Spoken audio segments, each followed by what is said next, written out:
we're on X Live, and then I'll retweet, and then we can get off to the races.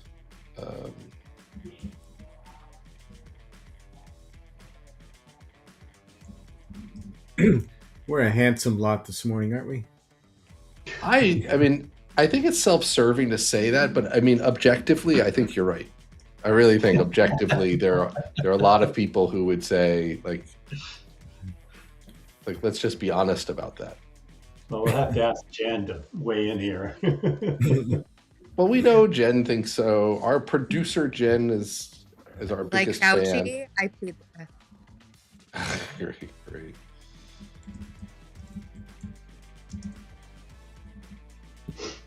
Okay, 1 second here.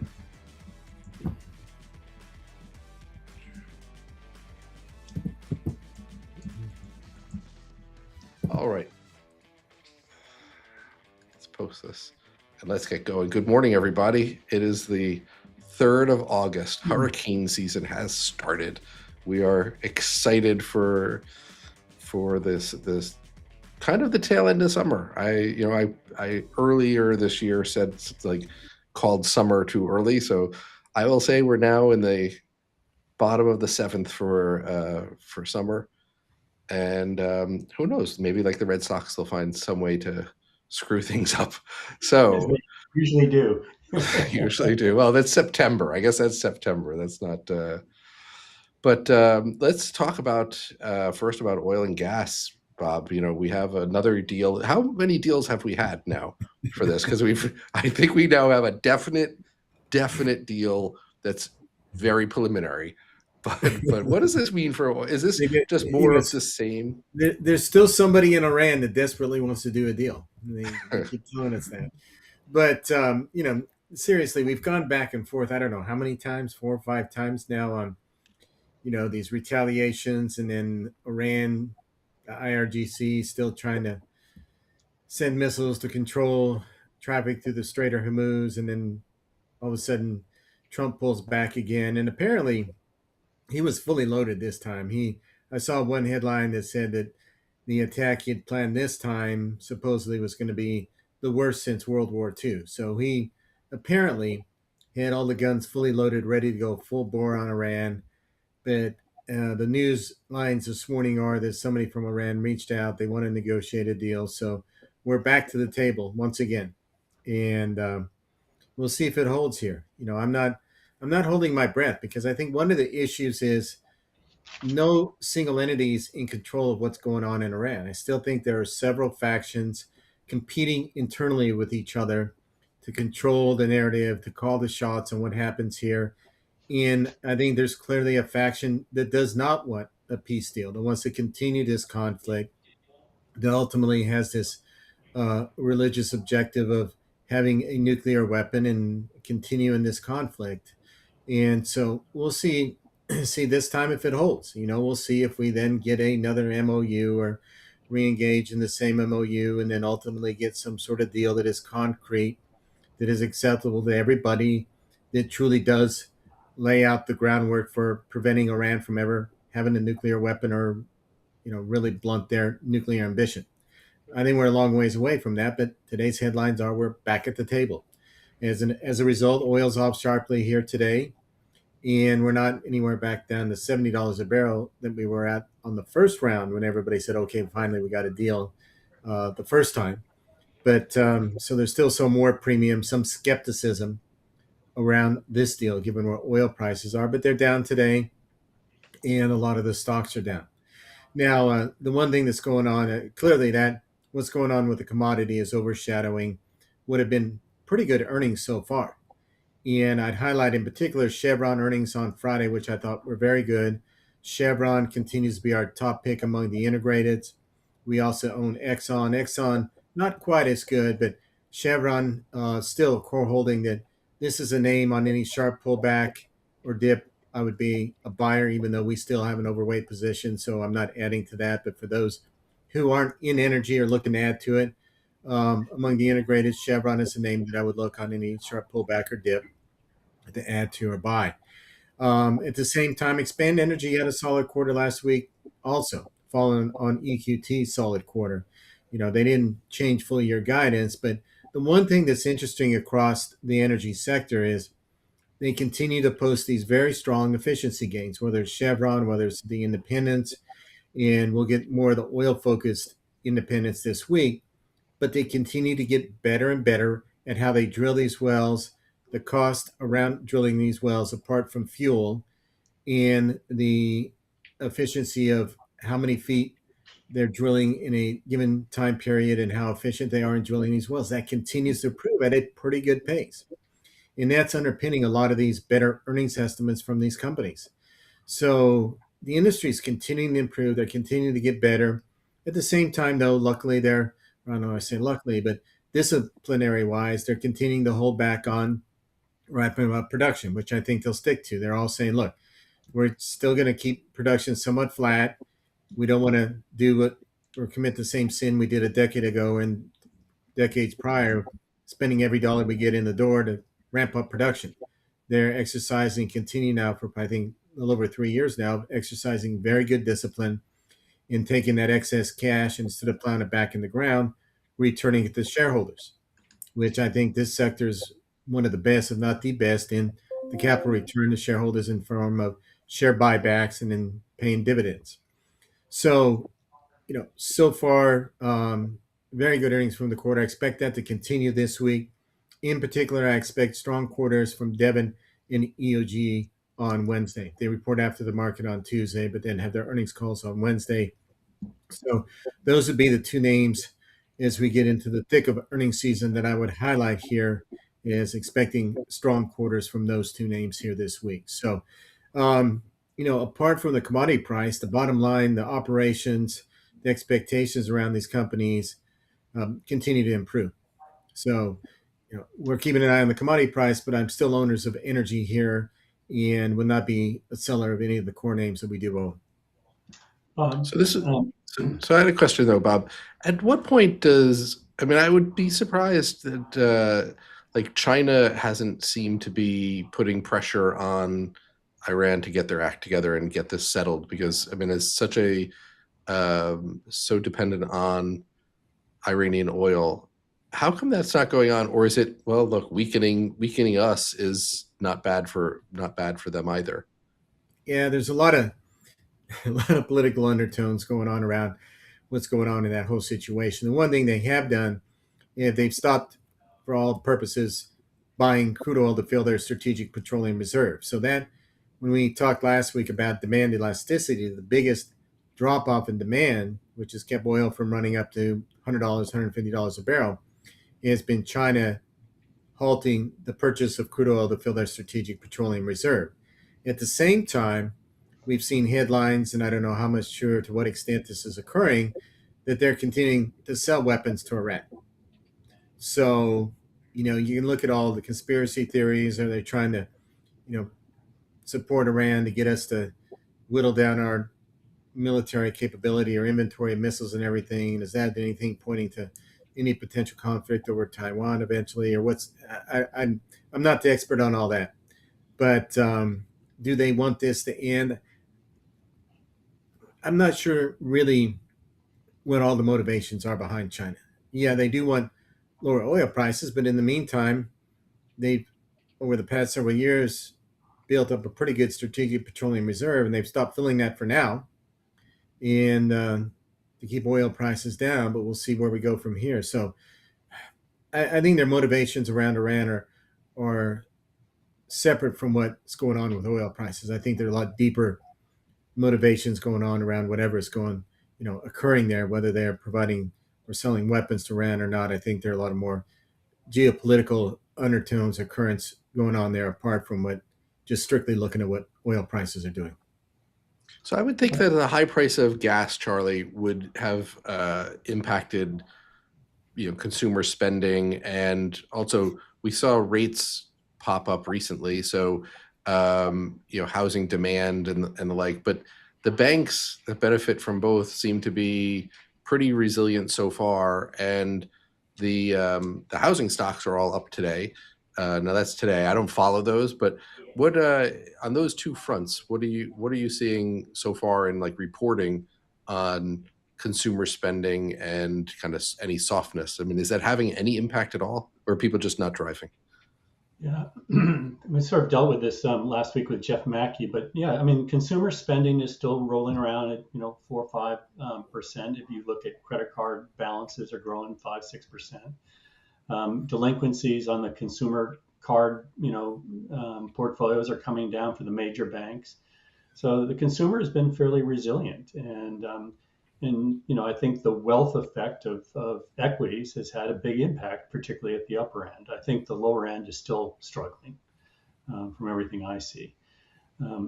So I don't think if we were to go into a recession at some point in the near future, I think it's going to be a corporate-led recession with a consumer following, not a consumer-led recession.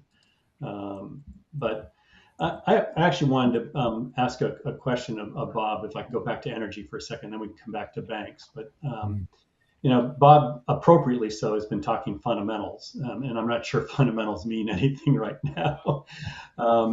And the reason I say that is there's something that Besson has been talking about called economic statecraft. And it was a very important speech he gave in June at the Economic Club of New York.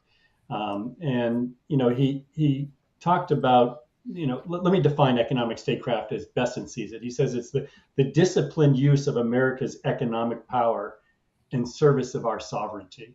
And there are 5 principles to it, and I won't go into that. But basically, they're going to use their powers to tip the scales in different ways. And I think one area where that's occurring is in the energy sector. And that's why I say fundamentals may not matter in the short run. I think they do matter in the long run, but in the short run, they may not matter. And so I was looking at some data, Bob, and this is what I wanted you to comment on.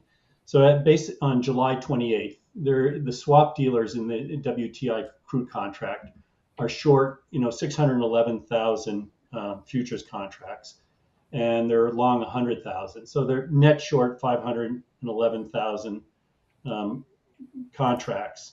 At $80 a barrel, that's $41 billion of a net short position.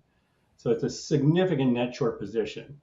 And if you talk to people on desks, there is a belief, now this is yet to be proven, so take this with a grain of salt, but there's a belief that there's one player out there with an unusually large swap position, potentially the government, tipping the scales. I don't know if you have any thoughts around that. Yeah, I haven't looked at. It's hard to discern who's holding those positions, or we It are is net. possible, yeah. Yeah, it's hard to say. I mean, I look at the futures contract, and we're down $6 a barrel today on the front month contract. But you look out in the outer months, we're only down $1.50 because the market continues to expect the oil price to come down. And we go out to April, and we're at $70 a barrel in April. So I'm not sure exactly how those swaps are structured as a net short position. But clearly the market's expecting, we've talked about this before, that oil prices will come down, that eventually there will be some sort of deal. So whether it's, Trump unleashing all hell on Iran and then things just crumble and open up, or whether there's a negotiated deal where they smoothly and orderly open back up. But the market's saying, look, this is going to get resolved one way or the other at some point. And so I say that because I'm not sure. I'd have to go back and look at how that net short position is structured, if it's part of the bet on the curve, or how they're looking at that. But clearly the market's expecting oil to pull back here, and we keep going back and forth, and whoever's net short oil is probably making money today with where we are, with depending on when they put those short positions on. But It's Citadel. That's the. The other thing you said, Bob, which I think is important, is controlling the narrative, and both sides are, as you said, are trying to control the narrative. And the trading on Friday afternoon in WTI was very interesting because Trump floated the idea of a massive attack prior to the close of trading. And I don't know if you saw, very late in the afternoon on Friday, WTI spiked up to 83 or something like that. Yeah. And so and then he reversed over the weekend, and so people were caught. And so part of, I think, the morning's action is the people are caught dumping. But that helps create the impression of, you know, a peace deal is going to create, you know, lower oil prices. And so that's part of, you know, this economic statecraft and controlling the narrative that's going on here. And you know, we can only speculate on the energy side that that's going on, but we know it's going on in the foreign exchange markets. I mean, they admitted that they, you know, sold euros and bought yen, and there's no question in my mind, part of that was to prevent Japan from selling treasuries because the long bond was getting killed. And that's, you know, that's an important issue, is to, you know, how are we going to fund our deficit? You know, Besson has been, you know, hesitant to roll out from T-bills into the long end. And we've got the Treasury funding announcement this week, and he's pushing back against the TBAC committee, the Treasury Borrowing Advisory Committee, which wants him to, you know, extend duration, and he's pushing back on that, and continuing to find, you know, fund in the T-bill market. And I think that's one of the hesitancies around Warsh's decision not to raise rates last week, despite the inflationary pressures, because so much of our funding is done at the short end of the curve. So my point is that the government is involved in these markets, and we don't know how big or how small, but it's no longer a fundamental game as far as I can tell. Yeah, and I can't tell how much they're involved in the futures market for crude oil. It's just, yeah, none of us know for sure. But you know, as far as the statecraft, clearly part of the objective is to not only open up the Strait of Hormuz, but provide other outlets. As you've probably seen, the pipeline proposals to move oil out of Saudi Arabia and other areas of the Middle East cross land to get to ports that are not subject to the Strait of Hormuz. So, but you know, the one thing about Iran and whatever deal is negotiated here, there appears to be no regime change at hand. And how does that play out in the long term? How does that play into whatever factions are in control over there continuing to sneakily or cheat and continue to enrich uranium and move forward with their nuclear ambition? We just don't know. But I think without complete regime change, it's still going to be a bit of a briar patch. You know, one of the potential ironies of all of this is, as you know, Scott Bessent was at Soros, and he was one of the architects that took on the Bank of England and broke the Bank of England. Now he is trying to influence, let's say, you know, using economic statecraft as his rationale, influence various markets. And it'll be interesting to see if those markets take him on, because ultimately markets tend to be bigger than governments. And I wrote a piece this weekend where I started off quoting myself from 2007. And none of you know me from 2007, but I was a big bear on the housing market and calling for a bubble burst in housing. And my quote was, "A bubble requires ever-growing sources of liquidity. Maintaining the existing level of liquidity is not enough to sustain a bubble." And so the question is, do we have a bubble in AI, data centers, and chips? And my belief is we do. And it's all one big trade along with what's going on in the capital markets. So, you know, I continue to look for signs as to whether the liquidity is going to continue to accelerate and be provided. And so I went back and you know, read my notes from conversations I had with the big banks post their earnings call, and then also read some of the transcripts again from the earnings calls. And I want to read you something that Wells Fargo said about their willingness to provide liquidity to the capital markets. So here's what Wells Fargo said. This is from their transcript. You can look it up yourself. "We've been growing our balance sheet in the markets business. It has increased 198 billion since the end of 24, with approximately 60% going to financings, 20% on trading, and 20% for lending. We don't expect to see the market's balance sheet grow at the same pace. So the impact that we've seen over the last few quarters will moderate. That's certainly part of the story as you get into the latter part of the year. But the general theme there, and I heard this from other banks as well, is they're starting to feel like their balance sheets are full up with market-oriented assets. And so they're not going to withdraw liquidity, but they're going to add less and less and less liquidity.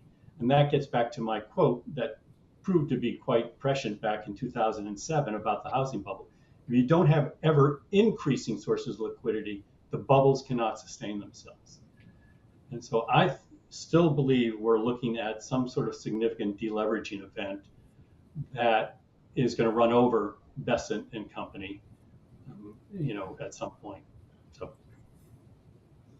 All right. Well, we're starting off the week on I thought we had the optimism of a Iran deal, and now we have the pessimism of some massive deleveraging event. I'll even predict we get the optimism of Iran deal every week. So I like that. I like that. As long as it's pessimism on Friday and optimism on Monday, I feel good about that. I will say the winner of the week already. I'm willing to call it early. I mean, obviously Citadel. I mean, bargain basement shopping looks like a hero to the market. Have to say that seemed like a very Jamie Dimon, Bear Stearns kind of moment, like in miniature. Hey, we have a really big problem. It's weighing on the market. Everyone is trading against their book. And you know what? We'll step in and we'll put a finger in the dam for at least for today. And that's I have to give them credit because they could have just I don't know what their book exposure was to it, but they could have just let their peers suffer. So buying things and pennies on the dollar and having them trade up a lot the next couple of days is a pretty good trade. Can I make an observation there, David? Sure, of course. Go back and look at the NASDAQ post the .com bust. So you had that big drawdown that broke through the 50-day moving average. Now I'm talking technically. And then you had a relief rally, such as what you're getting today, because people believe you've taken out, you buy when the guy who's in trouble is finally taken out, i.e., situational awareness. But that's a short covering rally.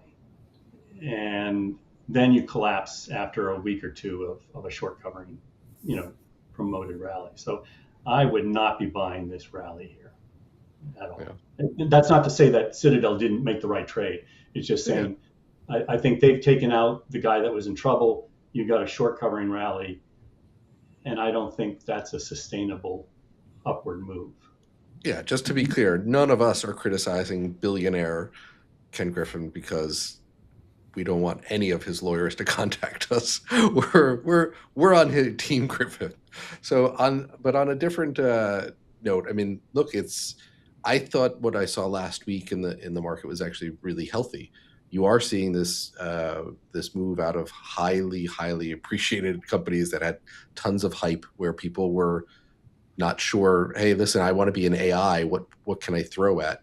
And then you have people rotating to more real companies. So I kind of like that. It wasn't great for the market, obviously, and not great for people who are indexed, but it seems pretty rational. Maybe today a little less rational, but just in healthcare, because we'll be short today.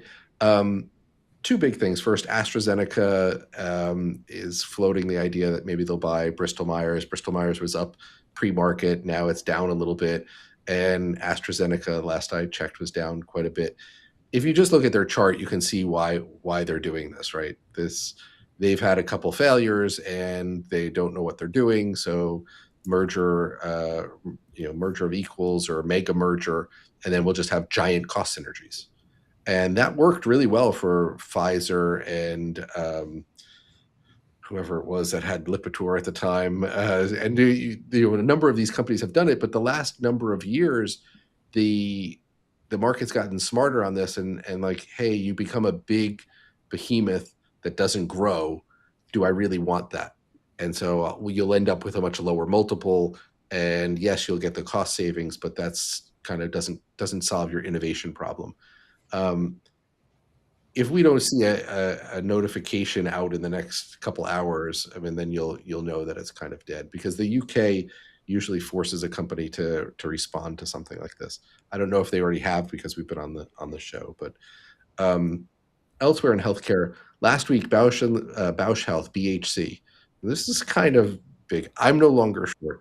They reported a great quarter, and there's nothing to say other than it was a really, really good quarter. The It's slightly unbelievable when when a company with a diversified product line, like a very diversified product line, um, gains 200 basis points in gross margin sequential quarter, or 300 basis points year over year. Um, that makes me wonder if we're going to see this reversed. It's like the World Cup, like it's a goal. Oh, wait a second, they were offsides, and that happens a lot. In finance, it doesn't happen that often, but they call those restatements.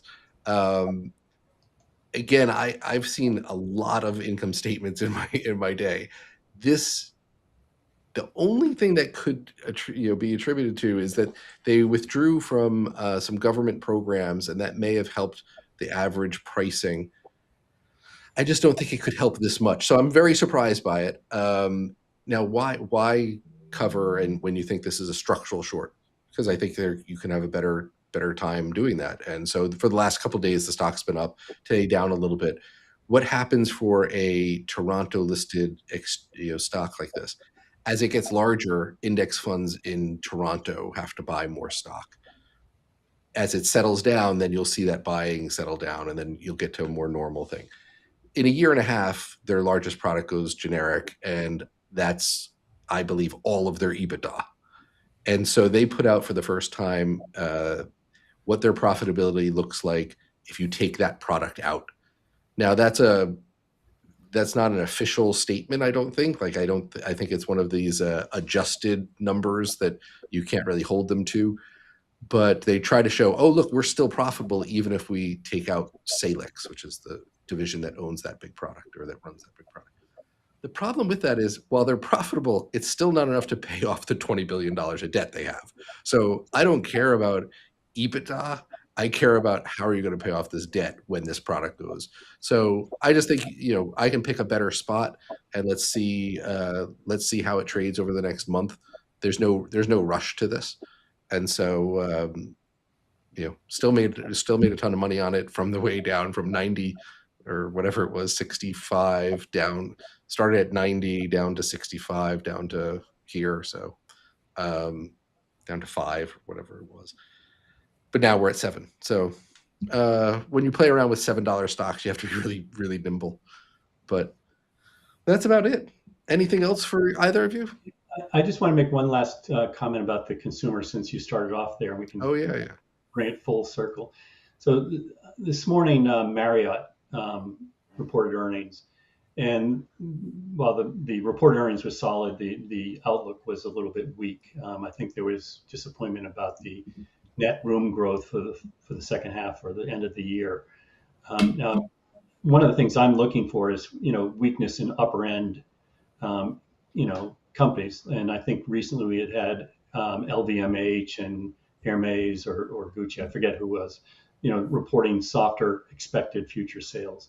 So, with Marriott joining that group, maybe we are starting to see a crack at the upper end, which is really this consumer that's been holding this between AI spending, CapEx spending, and the upper end consumer. Those are the two pieces that have been holding, this economy together. It's not been housing, it's not been autos, it's not been, other manufacturing.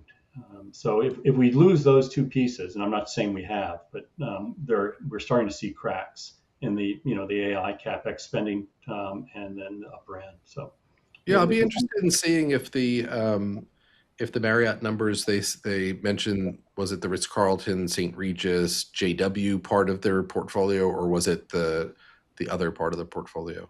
Because the upper end consumer is really only part of the Marriott brand. Yeah, I haven't had a chance to dig into it, but that's a good question. Very good question. Bob, when was the last time you stayed at a Marriott? What did I stay at? I stayed at not a Marriott, but a Wyndham. I stayed at a Wyndham a couple weeks ago. All right. But How come you're not at the big Chicago card show this weekend? it was this past week. I was going to say, talk about. I think sports cards have done better than stocks in the past year. They're up 50%. Sports cards are up 50% in the past year. It's insane. So there might be a bubble there. Speaking of bubbles and where that money comes from, but the sports card market is just absolutely on fire. Yes, Bob knows a tremendous amount about it, but I don't want to say anything because Bob hasn't told me I can say anything. But you go to these shows and you're walking around looking at dealers' tables, and there are cards in there. All the big dealers, $1 million plus cards. At a card show, they're sitting there with $1 million plus cards in their case. In some cases, people are buying. Yeah, that's crazy. Yeah. They're buying it with Tesla, with SpaceX stock certificates. They're no, a friend of mine. I'll put it this way. I mean, this is. I don't want to say it's a sign of a bubble, but it is an interesting data point. So there's a very, very fast growing company called Whatnot. I don't know if either of you are familiar with Whatnot. So Yeah. Whatnot is like an eBay, but for video, and it's very popular with card sellers. And I know someone who invested in the company, and they had asked me, like, do I know anything about it? I was like, look, this other friend of mine, his son has been selling cards on there, buying them one place, arbitraging, selling, doing pretty well.